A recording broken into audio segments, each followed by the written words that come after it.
Step into the light where the wild ones roam, where the heart speaks loud, calling this place home.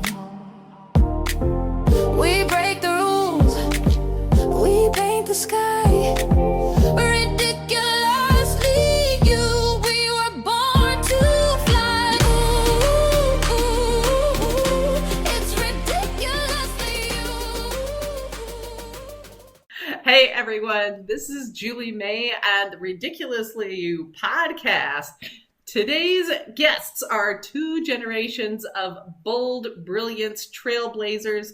We have a powerhouse mother-daughter duo who have turned really just intergenerational honesty into a podcast, a rebellion, a whole movement. So if you've spent any time in the world of leadership, arts and culture, law and politics, powerful womanhood, you are going to want to stay tuned here. Ro Nita is a trailblazing force in broadcasting and arts leadership. Donnica brings her magic from Capitol Hill, which I can't wait to hear more about, and corporate strategy. Together, they are the co-creators of Raised by Her, which is a raw, healing, hilarious podcast that tackles identity, culture, and the wisdom we inherit across generations. I love mother-daughter stuff. Those of you who've known me for a long time, I've worked with my adult kids quite a lot with my journey. These women are brilliant, they're funny, and they're here to help you remind you to stop shrinking and be your big, bold, beautiful self. So please welcome Ro Nita and Donnica Hawes-Saunders of Raised by Her to Ridiculously You podcast today. Thank you so much for having us. We're excited for the conversation. Love it. Love your background too, Julie. It's great. Thank you so much. Thank you so much. So let's talk about this mother-daughter duo thing. First off, have you guys always had this relationship where you felt really comfortable working together, or has this been a journey for you? I'm going to say, like with me and my daughter, it was a little bit of a journey to get to the point where we could like work together well and like vibe off of each other well. I think what we've always had is a connection of communication. Even from a little girl, we could sit and we could talk a lot about whatever it was that was on her mind and then on my mind. And so we often refer back to the days where she would just come and lay across the bed as a little girl and then a young lady, and we start talking not only about her day, but about why things happened that way that particular day, or something that was important to her life, or something she didn't understand, or something that was going on in my very busy life, and something I may not have really shared with anybody else, but I would just be explaining it to her. So that open, honest communication was something that we found was really good for us for a very long time. Did you grow up with really good, open, honest communication? Was that something that's always kind of been a part of your generational like vibe? No. No. Not for me. My mother was born in the 1930s, and so that open, honest communication was not always there. I had a good adult relationship with my mother. She just recently passed, just a few months ago, actually. She was 94 years old. And what I miss most is the fact that not only the support and the hugs were there, but there was always this strength. And that's what my mother gave to me. Open, honest communication wasn't always a part of our DNA from that generation. Okay, so this is one more to you, and then I want to go over to Donnica, but what was something that you wanted to make sure she had raising her, like having that new family when you get married, when you decide to have a child, whatever that looked like for you, you have this new person in your house and you decide, this is what I want for this child that I didn't necessarily have growing up? That's a good question. What I wanted for her was to be able to experience life on an ongoing basis that would allow her to be herself and to be able to try new and different things. I wanted her to experience some of the adventure that maybe I would not have tried because of the danger, of the fear, or whatever it is that my mother would not have even thought about allowing me to do. My mother was a loving and caring woman who just had a no nonsense way about what being a young woman was about being a daughter and how that role was supposed to really just sort of navigate through life. I didn't want my daughter to have those kind of boundaries. I wanted her to have more freedom. I love that because freedom is so important for learning and exploring who you are, like, and how you fit with the world and how you want to show up. So Donnica, can you share with us a little bit about like what that freedom looked like for you? How did exploring your world around you as a teenager and a young adult, how has that looked for you? And what have you experienced going out and exploring the world? Oh, what has freedom looked like for me as I've grown up? I think baseline, it's given me the strength to know that I can do it. Like I can go out and do anything. And so it's taken away a bit of that fear that I feel like sometimes holds people back. Just feeling like it's okay because otherwise I wouldn't have had the freedom to do it in the first place. So I think building that in gave me some additional strength that I didn't even know was a part of the psyche at the moment. And then as I've gone and gotten older and I've gone through all the things that endures, that just grows. And so you get to see more of the world and you become even more adventurous. And, you know, as your resources grow, you go even further. And so while it looked kind of small at the beginning, it's just grown as I've grown, which has been pretty cool to I guess bear witness to, but also kind of live through. Yeah. Donica, do you have any kids yet? No, no. Me and my husband are proud. It's called Dinks. Have you heard of it? Dual income, no kids. Yes. Yeah. And we proudly parent our 5-year-old teddy bear puppy, Bichon, half Shih Tzu, named Truffle. Oh, that's fantastic. All Very my kids are millennial, old. Yeah. It is very millennial. And I'm like, I love that. All my kids are grown. And so I'm like, does it count if we have dual income and sort of adult kids now? Do we get to be dinks now? I'm not sure how that works. But that's kind of how we are. We have like 2 dogs. Glorious life. Okay, so tell me the story of Raised by Her. How did you guys come up with this? And what's the idea and the mission behind your work? We decided during the pandemic that this might be a good idea to share some of those long conversations that we were having in separate cities at that time. Donnica was living in Washington, D.C., and I was in our hometown of Dayton, Ohio. And we were really missing each other, of course, like the world was, because you could not go out and about and do all of the things that you had planned to do during the pandemic. And our conversations would get longer and longer, and we were sharing our world in a similar way, but also really missing the connection. And at some point, the conversation sort of was a part of, why don't we maybe think about doing a podcast at some point? And so I thought, oh, that would be fun. I had a broadcasting background, so I kind of had in my mind what I thought a podcast would be like. But it just didn't happen until recently. And I mentioned the fact of my mother actually making her transition. And so my mother had, by the time she passed away, she had Alzheimer's, and she had been in a situation of decline for a while.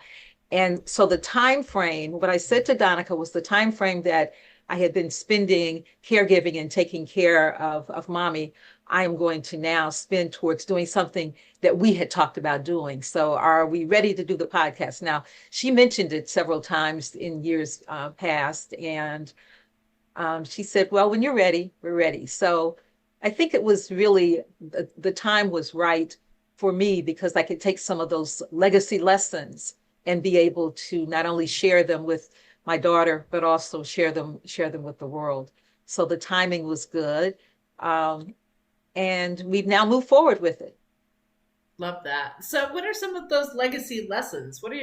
what are you hoping to accomplish by sharing these lessons? So let's start first. What are some of these legacy lessons? And you learn a lot, especially taking care of somebody on the decline with Alzheimer's. It's such a hard disease. What kind of lessons did you learn through that, and that you're hoping to kind of express through your podcast? Well, family is very important to all of our generations. My grandmother, my mother, and Donnica. But how family shows up, what you do for family, what sacrifices you make for family, not only caregiving, but also being able to, I think, understand the meaning of family. It's not just blood relatives. It extends beyond that. But how do you define that? And then we often talk about boundaries. What is that also? How does that change throughout the generations? What does that mean to a daughter and a mother? And how is that relationship then impacted by those boundaries? I think it's also important to understand, Donnica mentioned her strength in terms of freedom. What does that strength really represent? It represents not only the journey of my grandmother and what she went through, and then how important education was, but what kind of education, and how do you go about having an education? What are the priorities? Where you go to school, how you go to school, how do you make decisions, and then what are the consequences of those decisions? How do you then communicate those decisions? What are your needs? What are your desires? Those kinds of things. Love that. So Donica, you're in Washington. Tell us a little bit about your work there and how that influences your lens of, sharing kind of a mother-daughter relationship. Anytime I'm like, you work in politics at all, you're in Washington, you kind of surrounded by these things. How does that change your viewpoint of how the world runs and how you want to show up? So actually, I was in DC for about 20 years, but 2.5 years ago, we moved. I moved back to Dayton, Ohio. My husband's like, I was never from here. I just moved. I just followed you. But so we now live in Ohio, and our main driver was to be closer to family. That's also part of what gave us the flexibility to even do a podcast, because as you know, it's a whole thing. But I still run my company, and my team is still based in DC. And so I'm back and forth quite a bit. And a part of my career was on Capitol Hill. I currently run a public affairs firm called the Averity Group, and we do lobbying and strategic communications for highly regulated industries. And so we do it at both the federal and state levels. And so my team spends quite a bit of time still on Capitol Hill. We just, we're working at it. And people are always kind of curious, I guess. Lobbying is probably something that's much more normalized in DC than it is in other places, I suppose. But it's just finding strategic ways to advocate on behalf of your clients to achieve the goals to help further business outcomes is probably the most basic way to say that. And there's a number of different ways to do it. And then it just gets a little more complex the more regulated industry is. Yeah. So working in that industry, you worked in lobbying and you understand how these systems work over time. How has that changed your viewpoint of family communications and how to be an influence in the world in general? Oh, how to be an influence in the world in general. I would, I don't know if the career choice that I chose really impacts my family dynamics. My family might feel differently because I just kind of feel like I am who I am. This is just the career that I happen to choose. But if I might have made a different choice. I would still kind of be who I am. I'm quite busy. And so my mother mentioned boundaries, and that's something that I reinforce, and it's something that I had to consider in moving back to my hometown. Even though I am physically here more often, what does my true availability look like as I'm still now navigating, traveling back and forth and creating my own life in a new city? And so I don't know that the nature of my job has necessarily impacted my family relationships, but I think that boundaries is probably the word that comes up the most in terms of like how I navigate not just my family, but people in general. If you had to teach somebody else, like teach our audience a little bit about what you've learned with boundaries, tell us a few things that you've learned about boundaries with, let's just start with families. Like what has served you really, really well and what has helped you create and keep really good and healthy boundaries where you have them, you feel safe, and you can have like beautiful relationships within that space. For me, I would say first and foremost, no is a complete sentence. If you do choose to go beyond that, that is in fact a choice, but saying no and then moving on is okay. It is also okay to prioritize you and the life you want for yourself. You can always consider other people and the impact on that and the role that they play in your life, but it's okay to prioritize yourself and to sometimes center yourself to make sure that you are moving in the direction you want to go to achieve your own goals. And it's okay also to work hard to work through any guilt that may invoke in you. We are big advocates of therapy because I mean, my next step would be like, find out where that guilt might come from. But in terms of boundary setting, obviously I'm close to my family. I love my family. I moved across states to be close to my family, but I also have a life and a lifestyle that I enjoy and want to continue to grow. And so that's absolutely a balance. And I don't feel the need to be all things to all people. I'm selective, and my advice would be to continue to be selective if you want to truly decide the life that you want, and then just make steps to make that happen. And boundaries are okay. Boundaries are beautiful and safe. It makes everyone feel pretty okay. So I'm a big advocate of healthy boundaries. I think people hear that word and they feel like it means there's like a wall between you and somebody else, or it means being mean or something like that. And I'm like, no, boundaries come from love. Boundaries come from I love me, I love you. Therefore, we're going to create a situation where I get to grow and explore me and you get to do the same, but we're going to do it in a way that works for me right now. So thank you but for sharing. But I feel like it can be hard sometimes because I think you're exactly right. Some people, they don't respond well when things aren't going exactly their way in your life. And so, you will run into resistance, which is why I just mentioned the fact that it's okay to, navigate those boundaries in a way that works for you, but just remember what your goals are as you hit that resistance, because it might happen. Yeah. Ro Nita, do you want to add anything about boundaries on that? Well, I think that it allows one to have flexibility as well. And what I mean is that you do establish your boundaries because of the priorities that you have set in that given situation at that given time. But you also have to know that things are constantly changing. And so that flexibility in the midst of those boundaries have to be a part of what you allow for yourself and your loved ones as well. And I'm not sure that we always understand that. Donnica mentioned guilt and making sure that you don't feel guilty. Well, if there was something that needed to be addressed when she was young and I had made an obligation and then she had a need, the question becomes then, how do you adjust? Well, certainly your child becomes the priority. So you shift. But there are things that one had to do in terms of work, in terms of responsibility to other people. How do you shift? So you have to be able to make sure you have the boundaries, but there's also the flexibility and understand what the priorities are. I think that's just very important in the world of boundaries. Yeah, and I think boundaries help lead to a more fulfilled and successful life in general. And anytime you want to go towards a goal of any kind, there's going to be boundaries you have in place, whether it's healthy eating or going to college or just having healthy relationships with the people around you. Having safe boundaries is like the key to get from here to there, frankly, because you're gonna need to navigate things in a very difficult way sometimes, which brings me to a little bit of, you guys are both beautiful Black women that are living successful lives.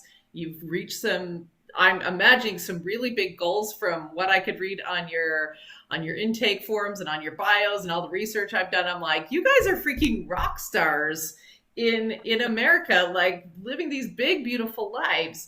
And one of the things that I remember reading a lot was that, you want to be seen in these rooms. It's not just being in these different spaces in new worlds and doing a good job. I remember reading that you want to make sure that you're seen and you're an example and you're showing some leadership in those spaces. Can you share with me a little bit more about kind of your philosophy on that and how other women, other ethnic women, any women who are listening right now can take some notes from what you've learned on that journey and what that means to really show up in these rooms and how it changes these conversations over time? As I was listening to your question, it made me think of the time when I was a radio station owner. I had built a station and then purchased another station, and I went to a broadcasting meeting, and I walk into the room, and there were all more elderly white men there who were also station owners. And so I walk in and I sit down, and the gentleman next to me said, this meeting is for the owners of broadcast properties. And so I looked at him and I smiled and I said, yes. And he said, so why are you here? And I said, because I own 2 broadcast properties. And he looked at me and he said, like he was just amazed. And so I said, and I told him about my stations. But then I remembered something that I had learned. I deserved to be in that room just like everyone else did. I didn't appreciate being questioned in terms of why was I there. And so I turned around to him and I said, I have been a broadcast owner. I don't remember now the number of years. And I said, and I built one of my stations from the ground up. How long have you owned your stations? And he just gave me this blank look. I wanted him to know, and those others who were now listening to the conversation, that not only did I deserve to be there, but I also had probably done even more than they had done in order to be able to sit in that room at that particular time. So it's important to be able to claim your space and to be able to share sometimes at the appropriate time what the journey has been, so that those around you will give you the respect that you deserve at that moment. I love that. Donnica, what can you share about that? Yeah, I think from my perspective, I've spent a career in spaces that weren't created for me, is how I'll put it. The law was not created with Black women in mind. Capitol Hill is not a space. I won't say was, is not a space where there's tons of Black women. There are some fantastic Black women doing their thing on Capitol Hill. And then I moved into multinational organizations where I was oftentimes the first Black person they had hired in their Washington, D.C. office, oftentimes the youngest person that they had hired in their Washington, D.C. office. And so I have made it a goal of mine to, even though I am the first, I will not be the last, because I don't think that it's valuable to be in a room and not speak up and not create a pipeline to ensure that you have broader legacy.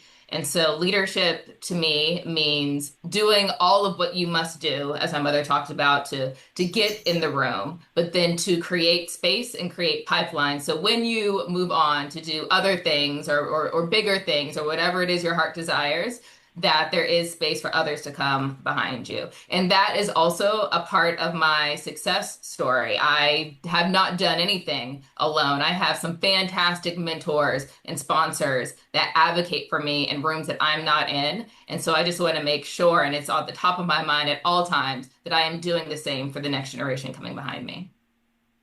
Well, both of you are quite trailblazers in your worlds. What do you think led to you being in those rooms in the first place? Like, how did you come up with this mindset and create this path where you were the first to do these things? You were the trailblazers in these worlds. I can really give credit for that to my mother.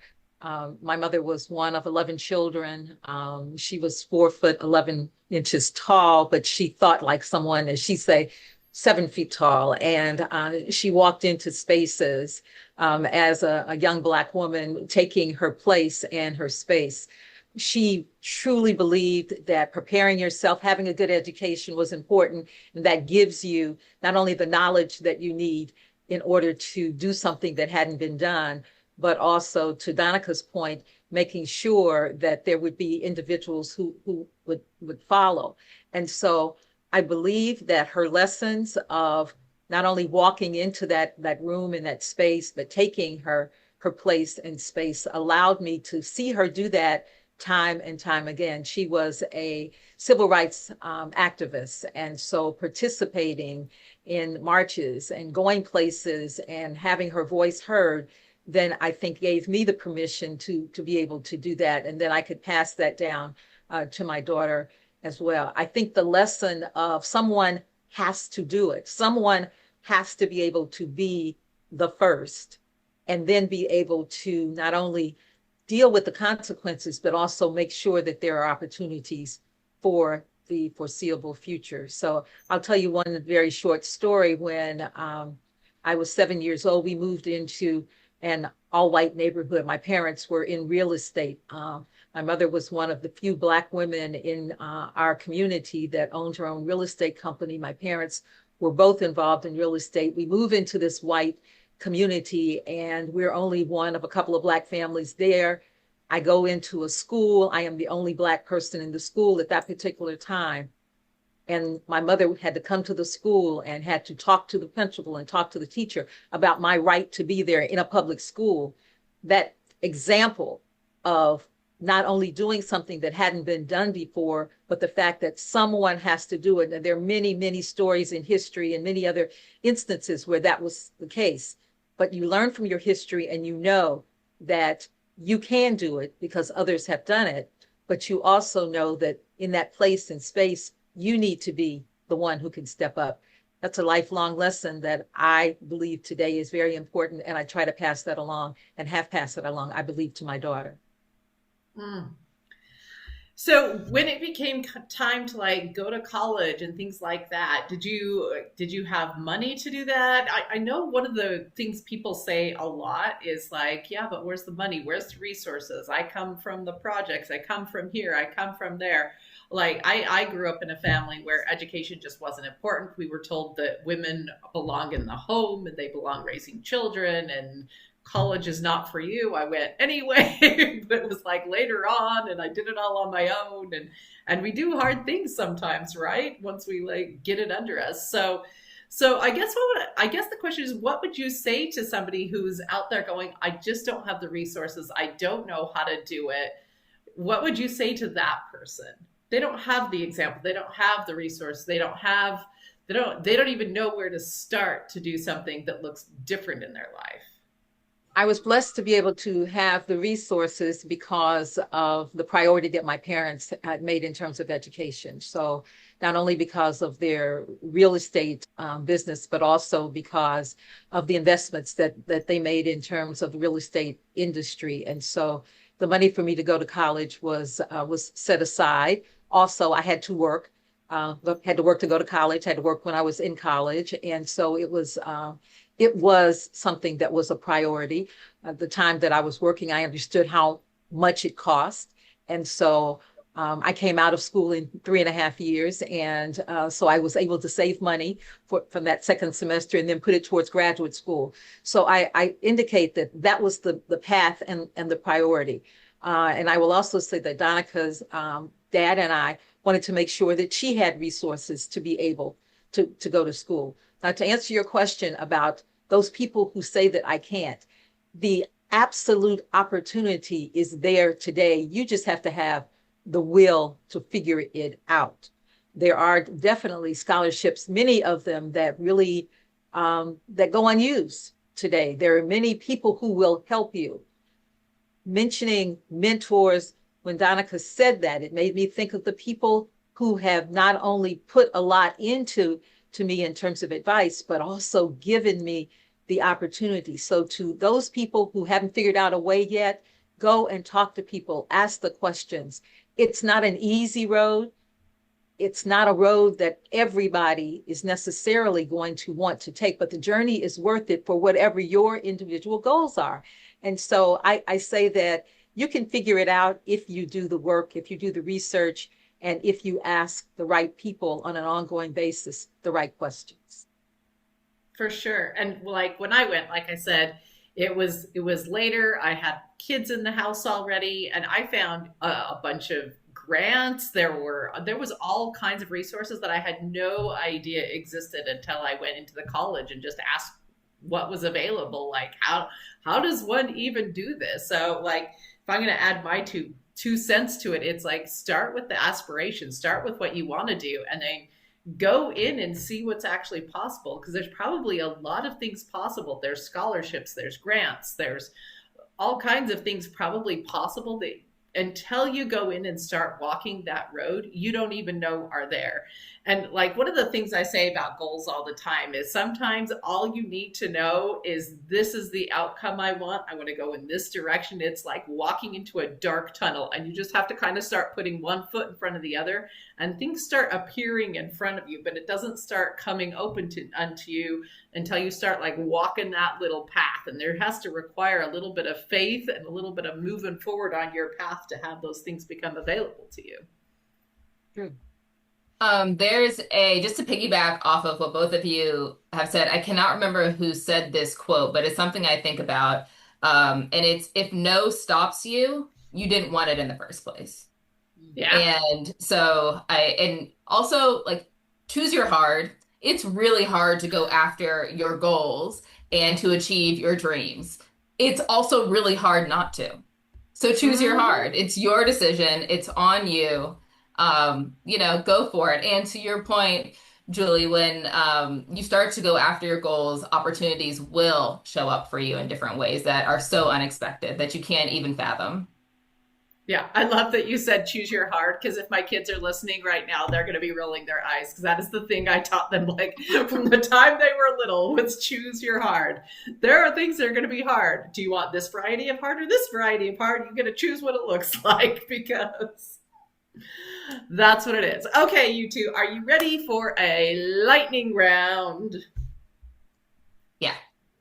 Okay, cool. Answer this like fill in the blank. Too much honesty is blank. Butter? Oh gosh. Okay. Too much honesty is okay. Is okay. Cool. What do you got, Ro Nita? Too much honesty is? Challenging. Challenging. That's very true. One word your teenage self would use to describe you today.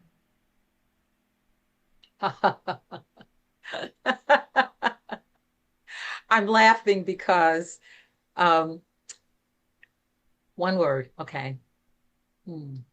Sophisticated. Ooh, love it. I think she would think that I'm bold. Love that too. Okay. Something about you that you reclaim on a daily basis.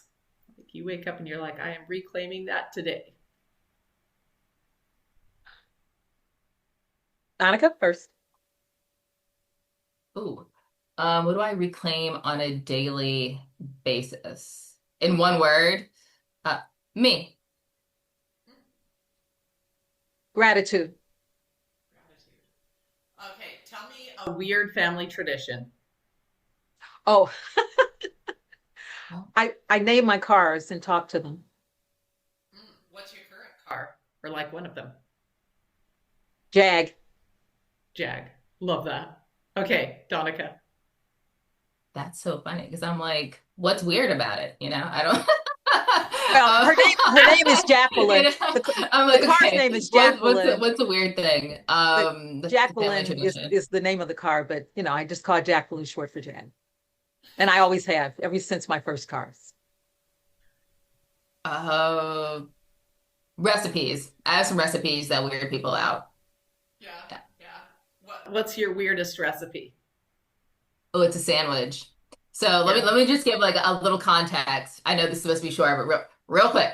So I was raised not eating any meat. So I don't eat red meat or pork. And so me and my dad used to do this biking charity that my mother's laughing. She's like, I know exactly what she's going to say. And the listeners are going to be like, that's disgusting, but it's delicious. And it's helped me survive over the years. We went to this biking charity and it was sponsored by Chili. And so you get to the end of the bike ride and chili. And so they have like these buns and the hot dogs and the chili itself, but then it has all the toppings.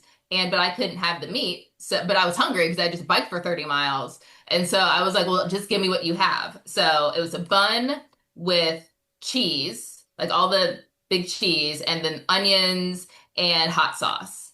And and mustard. Always did condiment, right? And mustard. Yeah. And so that's what I started eating after these races. And it was so good that I just started like buying and making those sandwiches at home. Now, 15, 20 years later, I still do it. And my husband's like, what? He just can't. You can't with the cheese and mustard and onions. Okay. Yeah. Something about you that you used to hide or be a little embarrassed about that now you're like proud and loud about. Something about you used to hide, but now you're proud and loud about. Oh, that I used to hide. Gee, Julie, I don't know a whole lot that I used to hide. That's really hard. Hmm. I'm sorry, I don't have a something I used to hide. I can't think of something I used to hide. I'm not the kind of person that what you see is what you get. And so I'm not the kind of person that really goes about hiding something. I show my emotions, I express myself. I'm